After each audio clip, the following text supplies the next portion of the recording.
بہار رمضان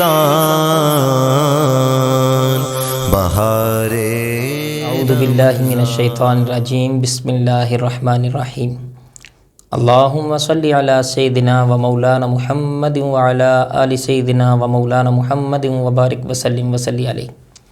ناظرین مکرم، روزانہ کی طرح آج بھی رمضان المبارک کی خصوصی ٹرانسمیشن بہار رمضان لے کے آپ کا میزبان شمس الرحمن آپ کا خیر مقدم کرتا ہے۔ ناظرین کرام، روزانہ کی طرح آج بھی ہمارے دو عظیم المرتبہ شخصیات تشریف فرما ہیں۔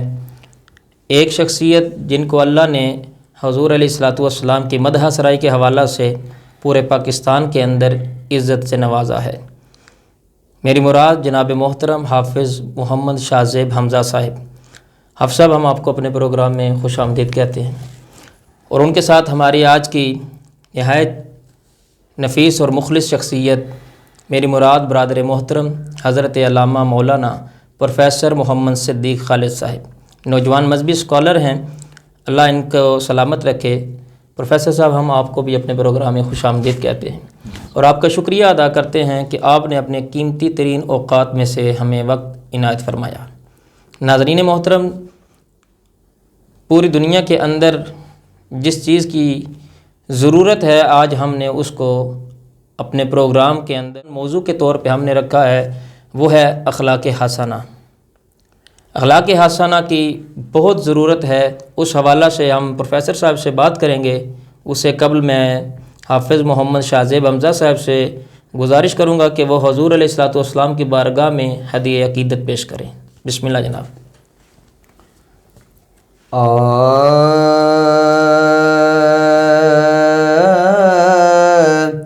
ان کی چوکھٹ ہو تو کاسا بھی پڑا سجتا ہے، ان کی چوکھٹ ہو تو کاسا بھی پڑا سجتا ہے۔ سبحان اللہ۔ ان کی چوکھٹ ہو تو کاسا بھی پڑا سجتا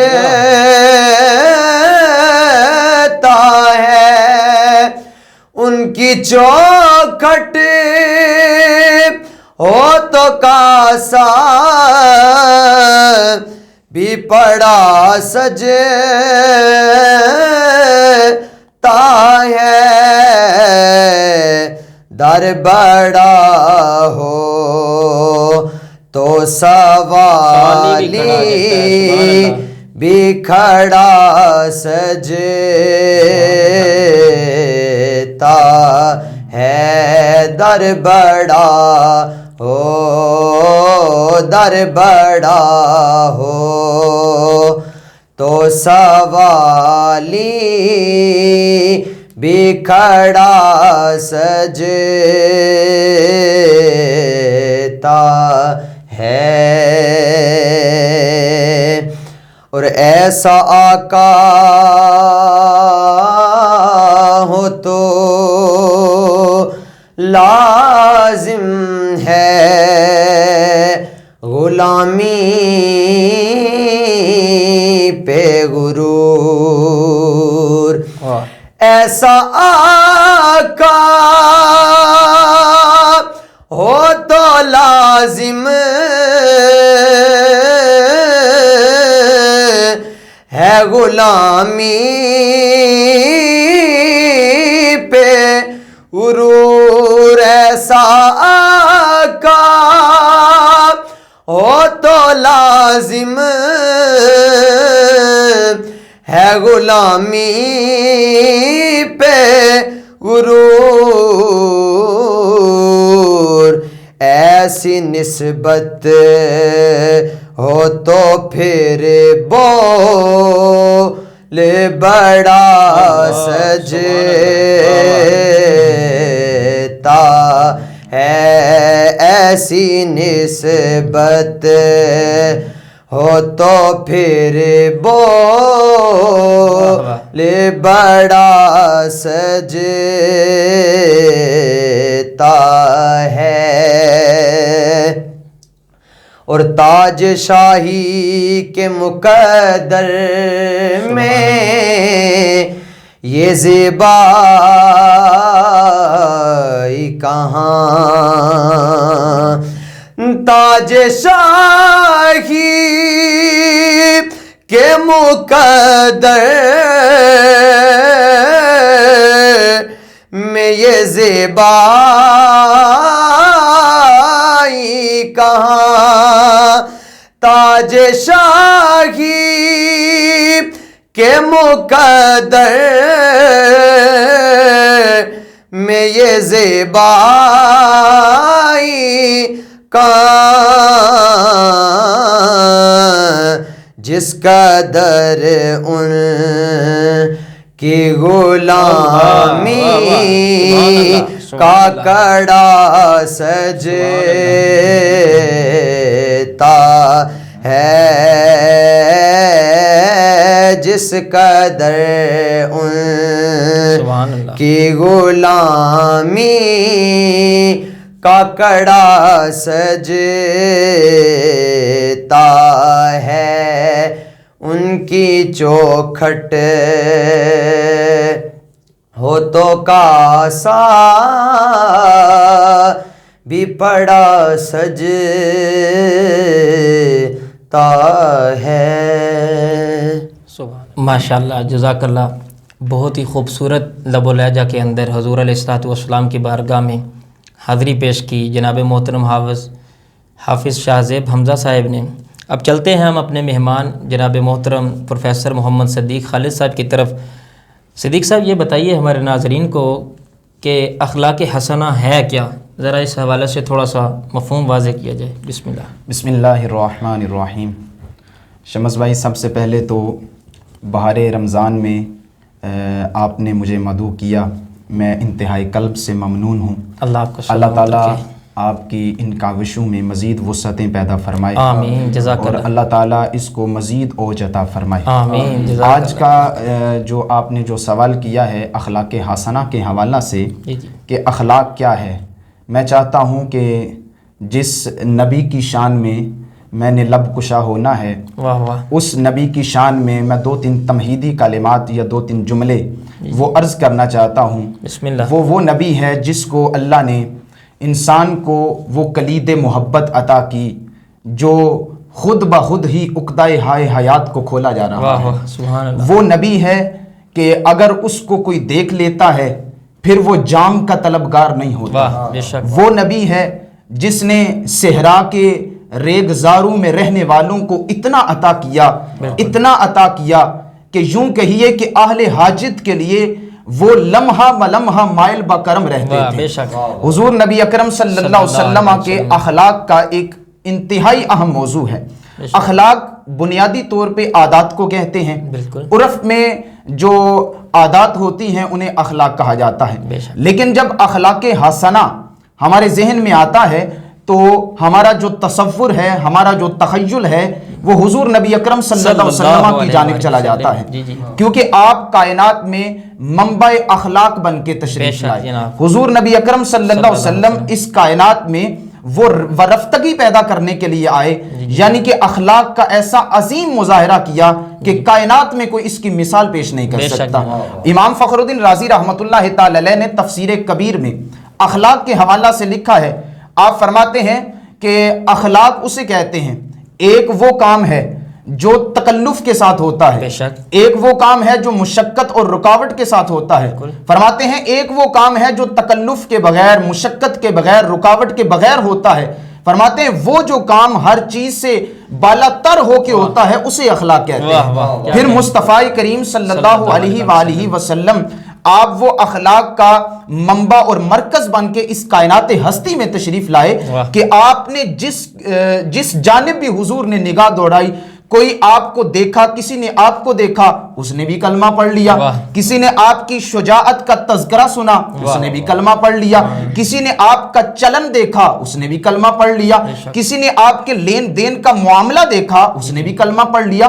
گویا کہ یوں کہیے کہ حضور کائنات میں وہ اخلاق کا منبع تھے کہ میرے مصطفیٰ کریم صلی اللہ علیہ وسلم سے بڑھ کے اللہ نے کسی کو ایسا بنایا ہی نہیں، یا کسی کو وہ اخلاق کا مرکز اور محور عطا ہی نہیں کیا جو اللہ نے اپنے محبوب کو عطا فرمایا۔ سبحان اللہ، ماشاءاللہ۔ ناظرین، بڑے خوبصورت پیرائے کے اندر پروفیسر صاحب حضور علیہ الصلوۃ والسلام کے اخلاق حسنہ سے ہمیں متعارف کرا دے۔ یہاں پہ مجھے حضرت اماں عائشہ صدیقہ سلام اللہ علیہا کے حوالہ سے وہ روایت یاد آ رہی ہے کہ آپ سے کسی نے پوچھا کہ حضور کے اخلاق کیسے ہیں، تو اماں عائشہ صدیقہ سلام اللہ علیہا آپ نے فرمایا کیا تو نے قرآن نہیں پڑھا؟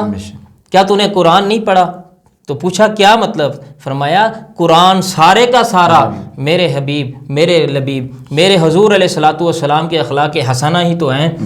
تو اگر قرآن حضور علیہ الصلوۃ والسلام کے اخلاق حسنہ ہیں تو اسی بات سے میں بات آگے بڑھانا چاہوں گا کہ قرآن کی آیات کے زیر سایہ ہمارے ناظرین کو بتائیے کہ اخلاق ہے کیا؟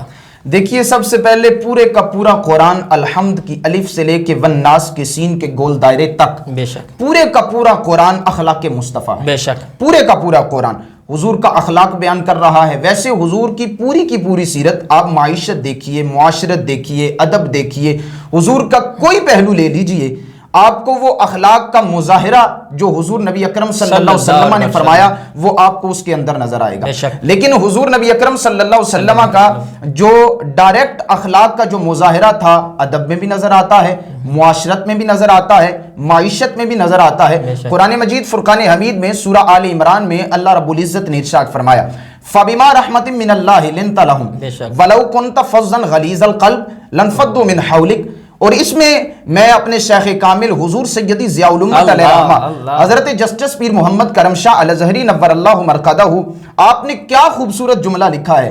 آپ فرماتے ہیں لنتا سے مراد اتنی نرمی ہے، اتنی نرمی ہے، گویا اللہ اپنے محبوب کو فرما رہا ہے اے محبوب اگر آپ ان ماننے والوں کے لیے آپ نرم طبیعت والے نہ بن کے آتے، یا آپ کی زبان میں مٹھاس نہ ہوتی، یہ جو ابو بکر ادھر سے چل کے آ رہا ہے، یہ جو مراد مصطفیٰ مرید مصطفیٰ جناب سیدنا فاروق اعظم چل کے آ رہے ہیں، یہ جو ذوالنورین آ رہے ہیں، یہ جو حل عطا کرم اللہ وجہ الکریم شیر خدا مولا علی مرتضیٰ آ رہے ہیں، ادھر سے روم سے صہیب آ رہا ہے، فارس سے سلمان آ رہا ہے، یہ حبش سے بلال آ رہا ہے، یہ سارے جو آپ کے ایک گروہ بن گیا ہے، جمگٹھا بن گیا ہے، اگر آپ نرم طبیعت والے نہ ہوتے تو یہ کیسے آپ کا کلمہ پڑھتے؟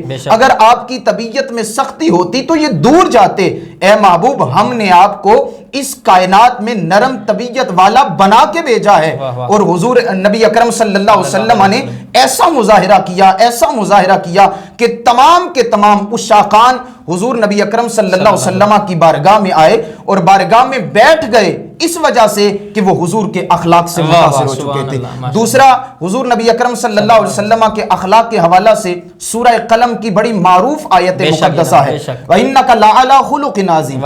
اے محبوب ہم نے آپ کے اخلاق کو ایسا سوار دیا ہے، ایسا سوار دیا ہے، اور ادھر میں اگر اپنے شیخ کامل کا جملہ نوٹ نہ کروں تو یہ خیانت ہوگی۔ حضور سیدی ضیاء الامت علیہ رحمہ یہاں پہ فرماتے ہیں یہ وَإِنَّكَ لَعَلَىٰ، یہ جو علا ہے یہ استعلاء کے لیے ہے۔ استعلاء سے مراد یہ ہے کہ اللہ نے اپنے محبوب کو وہ اوج عطا فرمایا، وہ بلندی اخلاق کی عطا فرمائی جو اللہ نے کائنات میں کسی بشر کو عطا نہیں فرمائی، جو کسی نور کو عطا نہیں فرمائی، وہ صرف اپنے محبوب کو عطا فرمائی۔ اور آگے وَإِنَّكَ لَعَلَىٰ خُلُقٍ عَظِيمٍ، عظیم سے مراد یہ لیتے ہیں، آپ فرماتے ہیں جہاں بلندیوں کی حد ہو جائے، جہاں اوج جو ہے وہ انتہا تک پہنچ جائے، جہاں عروج بھی ختم ہو جائے، وہاں سے محبوب کا اخلاق آگے چلتا ہے۔ اور حضور سیدی ضیاء الامت علیہ رحمہ نے کیا خوبصورت قلم فرسائی کی ہے۔ آپ ارشاد فرماتے ہیں کہ اللہ نے اپنے محبوب کو شکر نو سے بھی نوازا تھا، اللہ نے اپنے محبوب کو صبر یعقوب سے بھی نوازا تھا، اللہ نے اپنے محبوب کو حسن یوسف سے بھی نوازا تھا۔ گویا یوں کہیے اللہ نے ساری کی ساری خوبیاں متفرق طور پہ جو سارے انبیاء کو دی تھی وہ ساری کی ساری جمع کر کے اللہ نے ذات مصطفیٰ کے اندر رکھ دی۔